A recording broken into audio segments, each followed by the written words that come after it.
కాకుండా చట్టసభల్లో 33% రిజర్వేషన్లు వస్తాయి. ఇప్పుడు ఇక్కడ చూశారు, శబరి ఎంపీగా పోటీ చేస్తున్నారు. ఒక రాజకీయ కుటుంబం, బైరెడ్డి బిడ్డ, నంద్యాల బిడ్డ, ఒక డాక్టర్ చేసింది. మళ్ళా మీ మీద మమకారంతో ఎంపీగా పుట్టి తండ్రి వారసత్వాన్ని మీ రుణం తీర్చుకోవడానికి వచ్చిన బిడ్డ శబరి. ఆశీర్వదిస్తారా లేదా? గట్టిగా చప్పట్లు కూడా చెప్పండి. రెండోది చరితమ్మ ఇక్కడే ఉంటుంది. కష్టం వస్తే పలుకుతుంది, ఇబ్బంది వస్తే ఊకొడుతుంది, అడ్డం వస్తే ఎదురు తిరుగుతుంది. మనిషి మెత్తగా ఉంటుంది కానీ పనుల్లో మాత్రం చాలా దిట్ట. ఈ ఇద్దరు కూడా మహిళలే. చెప్తున్నా, ఇక్కడే ఇల్లు కట్టుకున్నాడు కబ్జాలో. కబ్జా కోరు జాగ్రత్త.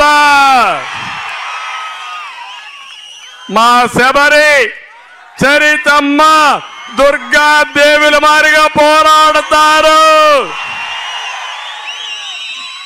భూబకాసురుని తుదముట్టిస్తారు. చెయ్యాలనా లేదా తమ్ముళ్ళు అని అడుగుతున్నా. మన దాంట్లో మీరు చూస్తే రెండోది యువత. పిల్లలు ఉద్యోగాలు కావాలనా? జాబు రావాలంటే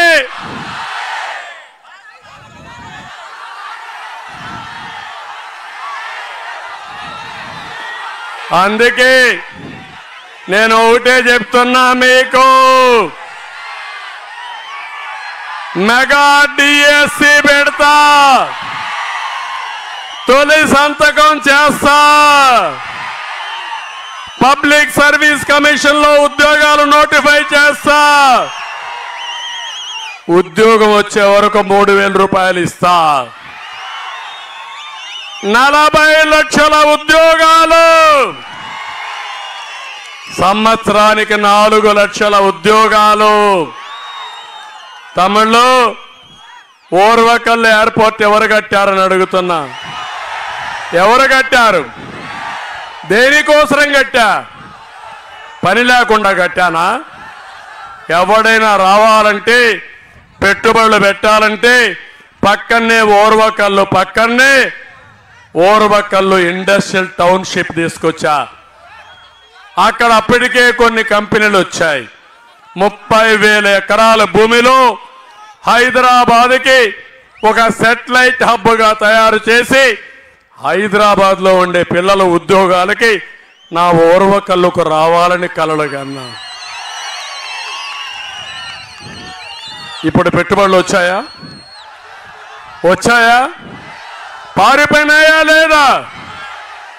వస్తాయని నమ్మకం ఉందా మీకు? అమర్ రాజా బ్యాటరీస్ పారిపోయిందా లేదా తిరుపతి నుంచి? నేను వస్తే కియా మోటార్స్ పరిగెత్తా వచ్చిందా లేదా? అది నా బ్రాండు. ఇది జగన్మోహన్ రెడ్డి విధ్వంసం. తమిళలో గంజాయి ఉందా? గంజాయి కావాలా మనకు? గంజాయి కావాలా మీకు? జాబు కావాలా? గంజాయి కావాలా?